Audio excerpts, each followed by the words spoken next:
The live TV, सच सबसे आगे। नमस्कार, आप देख रहे हैं द लाइव टीवी और मैं हूं आपके साथ मुनमुन रहमान। हमास और इजराइल की जंग के बीच एक बड़ी खबर यहां सामने आ रही है, जिसमें कहा जा रहा है कि चेचन्या के राष्ट्रपति ने जो ऐलान किया था कि वो फिलिस्तीन की सुरक्षा के लिए अपनी सेना भेज देंगे, अब उन्होंने सेना भेजने का ऐलान कर दिया है और सेना जो है वो गाजा शहर के लिए रवाना भी हो चुकी है। ये खबर सुनते ही फिलिस्तीनियों में खुशी की लहर उठ गई है और इसी के साथ आपको बताते हैं कि क्या क्या कुछ उन्होंने कहा था और साथ ही कौन कौन से ऐसे देश हैं जो फिलिस्तीन के साथ अपना समर्थन जता रहे हैं। फिलिस्तीन और इजराइल के बीच, हमास और इजराइल के बीच जो कुछ विवाद हो रहा है, जो कुछ लड़ाई हो रही है, उसे लेकर क्या बयान दिया है और किस तरह से तमाम देश अपना समर्थन फिलिस्तीन के साथ जता रहे हैं। आप अपनी स्क्रीन पर न्यूज नाउ फॉर यूएसए का ये ट्वीट देख रहे हैं। यहाँ पर इन्होंने जानकारी साझा की है कि चेचन राष्ट्रपति रमजान कादिरोव ने कहा है कि हम गाजा में चेचन सेना तैनात करने के लिए तैयार हैं। इसी के साथ यहाँ पर एक वीडियो भी शेयर किया गया है। न्यूज नाउ फॉर यूएसए के बारे में आपको बता दें, ये मीडिया इवेंट्स नेटवर्क के अरबी ट्विटर हैंडल का ऑफिशियल ट्विटर पेज है, जिसमें तमाम जानकारियां साझा की है और उसी हवाले से हम आपको ये जानकारी दे रहे हैं। जो वीडियो यहाँ पर शेयर किया है वो वीडियो भी देखिए आप।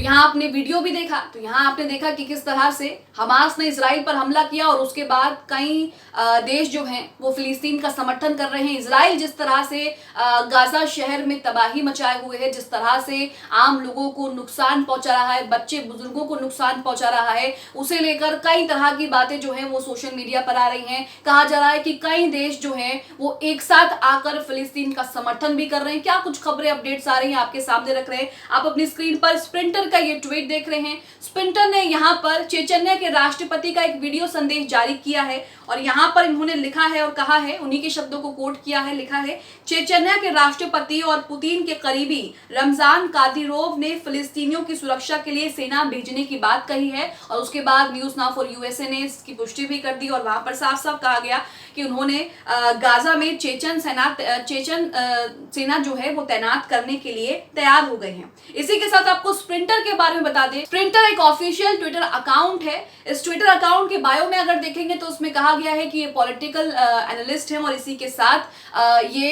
एक्टिविस्ट भी हैं और हमास और इजराइल में जो कुछ हो रहा है दोनों के बीच इससे जुड़ी तमाम जानकारियां, अपडेट्स और खबर जो है आपको उस हैंडल पे देखने को मिली जाएगी। इसी के साथ कुछ और खबरें आपको दिखा दें, क्या कुछ दावे सोशल मीडिया पर किए जा रहे हैं, क्या कुछ कहा जा रहा है। यहाँ पर मोहम्मद तनवीर का पोस्ट आप अपनी स्क्रीन पर देख रहे हैं, जिसमें यहाँ लिखा है कि तुर्की के राष्ट्रपति तैयब एर्दोगान ने अमेरिका को फिलिस्तीन के मामले से दूर रहने की चेतावनी दी और कहा, हम किसी भी कीमत पर फिलिस्तीन की रक्षा के लिए तैयार हैं। यहाँ पर तुर्की के राष्ट्रपति रजब तैयब एर्दोगान ने यह भी कहा था कि अगर अमेरिका इसी तरह से दोनों के बीच, हमास और इजराइल के बीच हस्तक्षेप करता रहेगा तो हम फिलिस्तीन का समर्थन करेंगे और अमेरिका यहाँ पर कुछ भी नहीं कर पाएगा। मैं अमेरिका को उससे दूर रहने की चेतावनी देता हूँ। इसी के साथ मोहम्मद तनवीर का दूसरा ट्वीट देखिए, जिसमें लिखा है कि ईरानी अधिकारियों ने भी चेतावनी जारी कर दी है।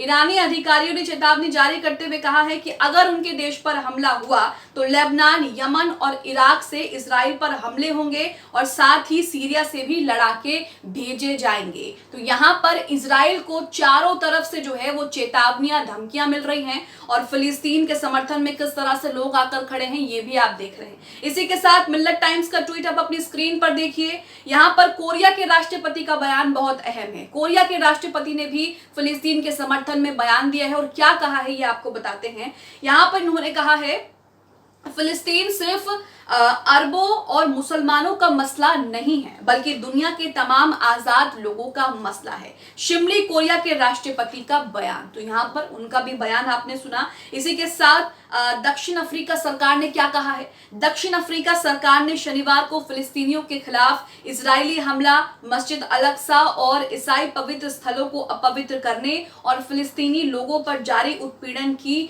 निंदा की है। इसी के साथ यहाँ पर आप अपनी स्क्रीन पर मिल्लत टाइम्स का एक और ट्वीट देख रहे हैं, जिसमें ईरानी अधिकारियों ने जो कुछ कहा है उसी को दोबारा से कोट किया गया है। यहाँ लिखा है कि अगर उनके देश पर हमला हुआ तो लेबनान, यमन और इराक से इजराइल पर जो है वो हमला किया जाएगा। तो इजराइल यहाँ पर बुरी तरीके से फंस चुका है। अब इसके साथ सोशल मीडिया पर जो दावे किए जा रहे हैं वो भी हम आपके सामने रखते हैं। सोशल मीडिया पर अलग अलग ट्विटर हैंडल से कई तरह के दावे किए जा रहे हैं।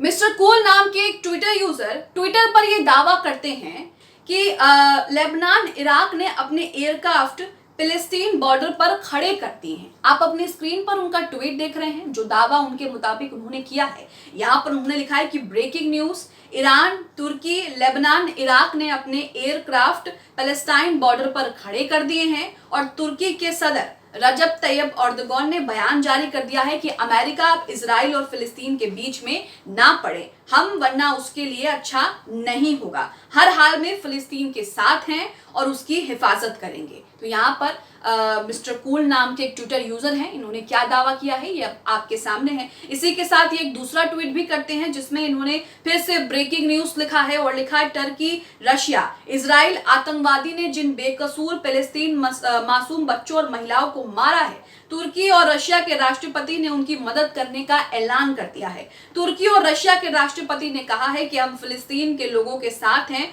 और उनको सभी तरह की जरूरत की चीजें भेजने को तैयार है। तो यहाँ पर रशिया भी इजराइल को आंख दिखा रहा है, तुर्की भी फिलिस्तीन के समर्थन में है, साथ ही ईरान, इराक, लेबनान की बात करें तो यहाँ पर वो भी फिलिस्तीन का समर्थन कर रहे हैं और चेचन्या ने तो अपनी सेना ही फिलिस्तीन की सुरक्षा के लिए गाजा शहर जो है, गाजा बॉर्डर जो है वो भेज दी है। तो यहाँ पर आप देख रहे हैं कि इजराइल किस तरह से चारों खाने चित होने वाला है, या फिर यूं कहें कि चित हो चुका है। इजराइल जिस तरह से अपने आप को बहुत बड़ी तोप समझा करता था, जिस तरह से अपनी एयर डिफेंस सिस्टम पर बहुत इतराया करता था, घमंड करता था, लेकिन हमास ने जैसे ही सुबह सुबह हजारों मिसाइलें 20-10 मिनट के अंदर हजारों मिसाइलें दाग दी, उनका एयर सिस्टम, उनका एयर डिफेंस सिस्टम सब कुछ फेल हो गया।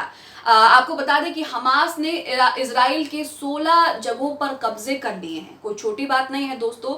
इजराइल की राजधानी तेल अवीव में भी हमास जो है उसने कब्जा कर लिया है और साथ ही जो है कई लोगों को बंधक बनाने की भी बातें जो हैं वो सामने आ रही हैं। तो यहाँ आप देख रहे हैं कि इजराइल ने जो कुछ किया है, अब वो सब कुछ भुगतने या फिर उस सब का हिसाब चुकता करने का वक्त आ गया है। तो यहाँ पर हमने दिखाया कि किस तरह की खबरें जो है वो सोशल मीडिया पर आ रही हैं। अरबी news channel, news media company से किस तरह की खबरें आ रही हैं। इसी के साथ यहाँ पर एक और खबर आ रही है। मोहम्मद तनवीर ने एक और यहाँ पर पोस्ट शेयर किया है जिसमें एक वीडियो यहाँ पर इन्होंने शेयर किया है और लिखा है कि कतर की राजधानी दोहा में फिलिस्तीन के साथ एकजुटता का इजहार देखा जा सकता है। उधर कुवैत ने फिलिस्तीनियों शरणार्थियों की मदद के लिए $2 मिलियन दिए हैं। तो यहाँ पर आप देख रहे हैं कि दुनिया जो है, जो अरब देश हैं खासकर की, वो फिलिस्तीन का समर्थन कर रहे हैं और साथ ही यहाँ पर इजराइल को जो है मुंह तोड़ जवाब देने के लिए तैयार हैं। अब आप इस खबर को लेकर क्या सोचते हैं? जिस तरह से फिलिस्तीन को समर्थन मिल रहा है दुनिया जहां से, इसे लेकर क्या सोचते हैं? कमेंट बॉक्स में हमें अपनी प्रतिक्रिया जरूर दें। The live TV,